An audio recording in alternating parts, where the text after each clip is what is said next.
The papers were already signed 3 weeks before she told me. My assistant had already switched sides 2 months before that. And the man behind it all had been circling my wife's company for over a year. I just didn't know it yet. Viewers, before you continue, please subscribe, like and share for more interesting stories. My name is Steve. I'm 41 years old, and until 11 days ago I was Chief Operating Officer of Halcyon Dynamics, the logistics firm my wife built from a garage office in Pilsen into a 9-figure company. Hannibal Moore is the CEO. We married 9 years ago, back when we were equals fighting the same battles, splitting rent, arguing over spreadsheets at midnight, believing the company would always be smaller than the marriage. I didn't notice when that stopped being true. I was too busy running operations to see myself being erased from my own life, one quiet decision at a time.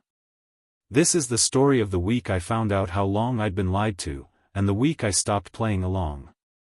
The boardroom felt colder than usual that morning, though I couldn't have told you why until later. Fluorescent light flattened every face at the table except Hannibal's, which somehow stayed warm, composed, unreadable. Walter Pierce, our board chairman, sat to her right, refusing to look at me. Legal counsel sat to her left, a folder squared perfectly in front of him like he'd rehearsed placing it there. Hannibal didn't raise her voice. She never does. She said the COO position was being restructured, effective immediately, and thanked me for my 9 years of service like she was closing out a vendor contract. I remember reaching for my water glass and stopping halfway, my hand just hanging there in the air. 8 people at that table, and not one of them met my eyes. I kept thinking about a version of Hannibal who used to grab my hand under this same table during investor calls, squeezing twice, our old signal for "we've got this." That woman didn't show up today. Security walked me toward the elevator. Before the doors closed, Hannibal stood, crossed the room, and slid an envelope into my hands without a word. Her smirk was small, controlled, the kind you save for something you've been waiting a long time to say. I didn't open it. Not yet. Some part of me already knew that whatever was inside would confirm the thing I hadn't let myself believe, that this had never been sudden. It had been coming for a long time, and I was the only one who hadn't seen it. The elevator doors closed and I finally opened the envelope. Divorce papers, already signed. Filed 3 weeks earlier, according to the date stamped in the corner, which meant Hannibal had been living 2 separate lives while I was still asking her about dinner plans. I read the filing date 3 times, trying to make it wrong. It stayed the same. I thought about Lake Geneva, the small chapel we picked because it overlooked the water, and the vow Hannibal wrote herself instead of using the standard one. She'd promised to build everything together, to keep nothing separate, not even the hard parts. I used to bring that vow up when we argued about money, half joking, half not. She always laughed it off. Standing in that elevator, I understood the joke had stopped being mutual a long time before I noticed. My hands weren't shaking from anger yet. It was closer to the feeling you get right after a car accident, before the adrenaline tells you whether to be scared or relieved you're alive. I kept flipping through the pages, looking for something that would explain itself, some clause that would make sense of the timing. Nothing did. The elevator reached the lobby, and my phone buzzed before the doors opened. A text from a number I didn't recognize. "She's been planning this since March. Call me." March. 8 months ago. I tried to remember what March had looked like: a supply chain crisis, longer hours, Hannibal traveling more than usual for what she called vendor relationships. I'd taken her word for it because that's what 9 years of marriage is supposed to buy you. Trust without an itemized receipt. I stood in the lobby of my own company, holding papers that ended my marriage, staring at a text from a stranger who apparently knew more about my life than I did. Security hadn't followed me down, which felt almost like an insult, like I wasn't dangerous enough to escort past the front desk. I saved the number. My thumb hovered over it for a long moment before I called. The number belonged to Renata Cole, my executive assistant of 6 years, though I didn't know until I sat down across from her at a diner off Milwaukee Avenue that she wasn't my assistant anymore. Hannibal had moved her 2 months earlier, quietly, into the executive suite upstairs. Nobody had mentioned it to me. I found that out before she'd even ordered coffee. Renata looked like she hadn't slept. She kept turning her mug in small circles without drinking from it, like she needed something to do with her hands while she decided how much to tell me.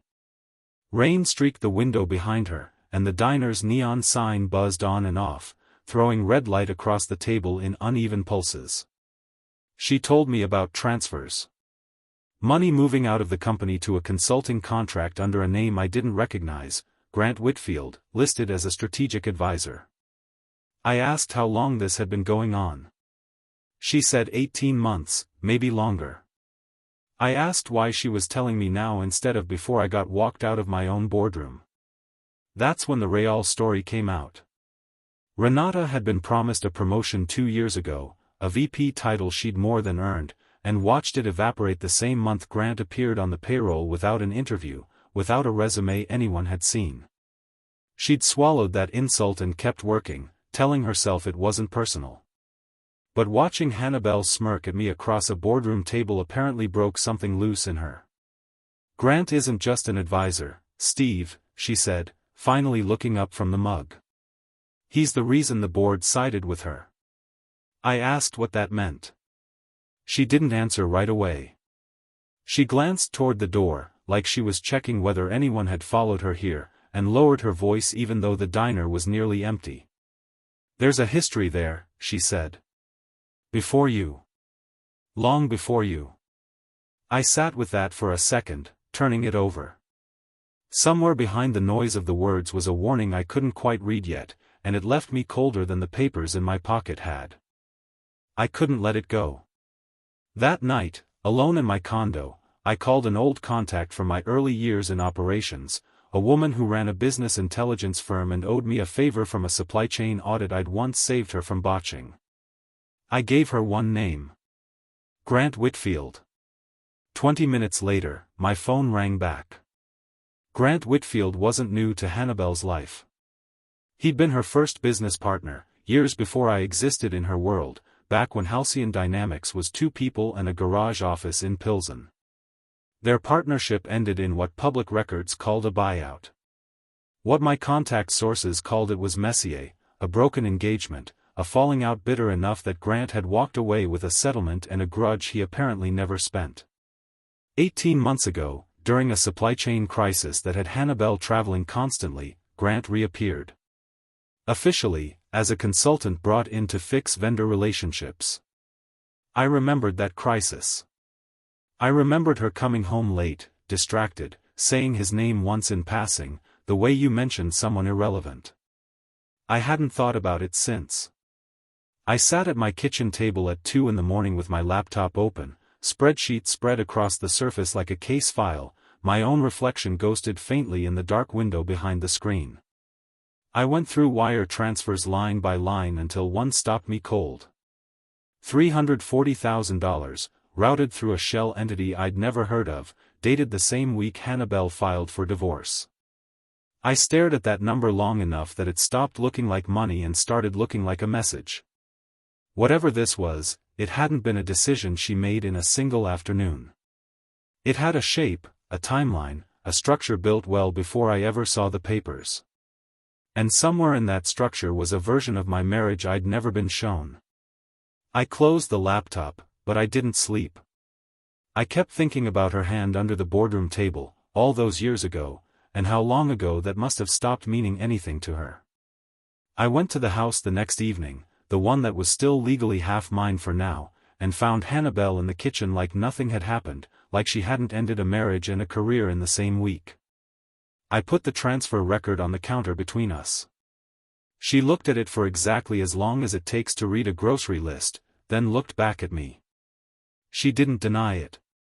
She didn't even try. You were always good at logistics, Steve, she said, and there it was again, that same smirk from the boardroom. Just not at reading people. I asked her how long. She said long enough that the question didn't matter anymore. I asked about Walter Pierce, whether the board chairman had known, and she told me, almost bored, like she was reciting a status update, that Walter had quietly restructured my contract a year ago, stripping the severance protections I thought I still had. I hadn't signed anything. I hadn't been told anything. Somewhere in a filing cabinet, a version of my employment had been rewritten without my knowledge, and I'd kept showing up to work every day underneath it. I asked about Renata, hoping there was one person in this who hadn't been part of it. "Don't bother calling her," Hannibal said. "She works for me now. Always did." The family photos behind her on the wall suddenly looked like props. Our wedding, framed in the hallway. A trip to Portugal 2 years back, both of us laughing at something I couldn't remember anymore. I looked at those photos and then back at her face, and I couldn't find the woman who used to grab my hand under the table. I'm not sure she'd been in that house for a long time. I left without saying anything else. There wasn't anything left to say that she hadn't already answered before I asked it. Driving away, I kept hearing her voice, calm and flat, telling me I was good at logistics.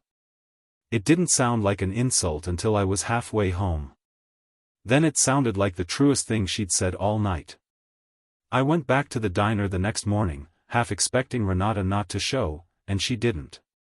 Instead, the waitress handed me a manila folder Renata had left an hour earlier, along with an apology I didn't ask for. I sat in the same booth as before and opened it with hands that weren't quite steady. Inside was a flash drive with a single audio file. I played it through my earbuds, the diner noise fading into the background as Renata's voice came through, talking to someone I recognized immediately as Hannibal. Renata was explaining that she'd kept me talking, kept me trusting her, in exchange for the VP title she'd been denied 2 years earlier. Her voice sounded steady in the recording, businesslike, nothing like the woman who'd been turning her coffee mug in nervous circles across from me the day before. I sat with that for a while. The bitterness Renata had described about being passed over, that part had been true. Hannibal just found a way to use it, dangling exactly the thing Renata wanted most in exchange for exactly what she needed. It wasn't a betrayal built on nothing. It was a betrayal built on a real wound, which somehow made it worse. The recording cut off mid-sentence, Renata's voice trailing into something I couldn't finish hearing, but there's one thing she doesn't know I found. I sat in that booth for a long time after the audio ended, staring at the flash drive like it might explain itself if I waited long enough. Renata had betrayed me. That much was settled. But she'd also left this folder behind, which meant something in her hadn't fully signed off on whatever she'd agreed to do. People rarely split as cleanly as we want them to. I'd learned that twice in 2 days now. I called the number Renata had used to first reach me. It rang 4 times before going to voicemail. I didn't leave a message. I just sat there, turning the flash drive over in my fingers, wondering what she'd found that she hadn't finished telling either of us. I found Renata at her apartment that evening, a small third-floor walk-up near Logan Square, the kind of place that still had her college textbook stacked in a corner she probably meant to donate years ago. She let me in without much surprise, like she'd been expecting me since the moment she left that folder at the diner. She admitted everything before I asked. The manipulation, the promised title, the months of feeding Hannibal small updates about what I trusted and didn't. She said it plainly, without much defense, and somehow that honesty landed harder than an excuse would have. Then she told me she wasn't fully loyal to Hannibal either, and she showed me what she'd actually found. Grant Whitfield wasn't just consulting. He'd been quietly acquiring shares in Halcyon Dynamics through a second shell company, buying up small positions over 18 months, positioning himself to challenge Hannibal for control of the board within the year. Renata had stumbled onto it while pulling routine compliance documents, and the pattern was too specific to be coincidence. It reframed everything. Grant's return wasn't about winning Hannibal back. It was about the buyout he'd never gotten over, a decade-old grievance he'd apparently decided to collect on by taking the company itself instead of the woman who ran it. Hannibal thought she was using him. It looked more like the reverse. Renata's apartment was lit only by a desk lamp, blinds half drawn, a wall behind her covered in post-it notes and printed filings she'd organized like a detective working a case nobody had asked her to solve. I asked her why she was telling me this instead of Hannibal. "If you help me expose Grant," she said, "I can undo what I did to you. But you'll have to trust me again." I didn't answer right away. Trusting Renata again felt like walking back into a room I'd already been burned in once. But the alternative was doing nothing while two people who'd each betrayed someone circled each other over a company I'd given 9 years to. I told her I needed to think. She said we didn't have much time to think. I agreed the next morning, mostly because I couldn't think of a better option, and because some part of me wanted to be useful again after a week of feeling like a spectator in my own life. Renata and I spent 2 days building a file: the shell company records, the consulting contract that had functioned as cover, the incremental share purchases spread out just enough to avoid triggering an automatic disclosure requirement. While we worked, I remembered something I'd nearly forgotten. Years ago, when I helped draft Halcyon's operating charter, I'd insisted on a clause requiring unanimous board approval for any executive termination package above a certain financial threshold. It had been my safeguard against exactly the kind of quiet restructuring Walter Pierce had apparently used against me. Nobody had bothered removing it, probably because nobody expected me to remember writing it. I also still had something else, at least for 9 more days: signature authority over 3 departments, a clerical oversight in how quickly Walter's paperwork had been pushed through. It wasn't much. But it was real, and it was mine until my official exit date, and it sat there like a door nobody had thought to lock. I stood in front of the whiteboard in my condo that night, retracing the company's organizational chart from memory, the city skyline glowing faintly through the window behind me. I could see the shape of something now, not revenge exactly, more like correction. A way to make the structure answer for itself instead of just walking away quietly like Hannibal expected me to. I called Renata back near midnight. She picked up on the second ring, like she'd been waiting. "Fire them all," I said. "Legally." She didn't ask what I meant. She just asked where to start. I told her the shell company transactions first, then Walter's restructuring filing, then whatever compliance requirement would force the board into a room they couldn't leave until they answered for what they'd done. For the first time in 11 days, I felt like I was the one setting the terms instead of receiving them. I used what authority I had left to freeze the 3 departments still under my signature, halting Grant's shell company transactions mid-transfer and triggering a mandatory compliance filing that exposed Walter Pierce's improper restructuring in the process. It wasn't dramatic. It was paperwork, mostly, the kind of quiet procedural strike that doesn't look like much until the people it targets realize what's happening. The board called an emergency session within hours. I hadn't expected to be invited, but the same clause I'd written years ago, the one requiring unanimous approval for large termination packages, meant my exit wasn't as settled as everyone assumed. I walked back into that boardroom 9 days after being walked out of it, and this time nobody avoided my eyes. While waiting for the session to start, I learned one more piece of the picture. Walter Pierce hadn't simply gone along with Hannibal out of loyalty. Grant had been courting him quietly for months, promising a board seat elsewhere once he took control of Halcyon. Walter had his own exit planned, his own quiet betrayal running underneath Hannibal's, which meant even her closest ally had been playing a separate game the whole time. Hannibal sat at the same seat she'd occupied when she fired me, but the composure looked thinner now, like something underneath it had started to give. I came in backlit by the hallway light instead of carrying a box of my belongings, papers in hand instead of the divorce filing she'd handed me 11 days earlier. "What do you want, Steve?" she asked, quiet enough that only the people closest to us could hear it.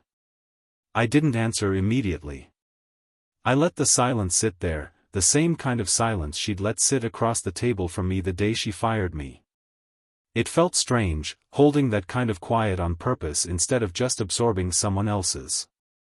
For the first time since this began, I wasn't the one waiting to find out what would happen to me. I didn't ask for my job back. I'd thought I might, somewhere in the middle of all this, but by the time I sat across from the board's attorneys I already knew that company wasn't something I wanted to return to. Instead, I negotiated terms, full severance, a permanent bar on Grant Whitfield holding any equity position in Halcyon Dynamics, and an independent audit covering the last 2 years of executive decisions. That audit, I was told later, would eventually implicate both Hannibal and Walter in conflicts of interest neither had disclosed to the board. I wasn't there to see it unfold. I'd already signed what I needed to sign and left the rest to people whose job it was to sort through it. Renata got her promotion. I don't know if it means what she thought it would mean, now that it arrived this way instead of the way she'd originally earned it. We didn't speak much after the settlement. Some alliances only exist long enough to finish the thing they were built for. I thought, driving home the last time from that building, about the vow Hannibal wrote herself at Lake Geneva, building everything together, keeping nothing separate. I understood, finally, that the marriage hadn't ended the week she filed those papers. It had ended years earlier, somewhere in the gap between shared ambition and actual trust, and neither of us had noticed the difference until the company outgrew the marriage completely. I walked out of Halcyon Dynamics for the last time under a low autumn sun over Lake Michigan, a box of belongings in my hands, but unhurried this time. Nobody was escorting me anywhere. Nobody needed to. Hannibal built an empire on control. I walked away with something she hadn't accounted for, the truth, and enough of it to survive without her. But the audit was only beginning, and Walter Pierce still had questions left to answer that even Hannibal wouldn't be able to help him avoid. Thanks for watching. Please subscribe, like and share for more interesting stories.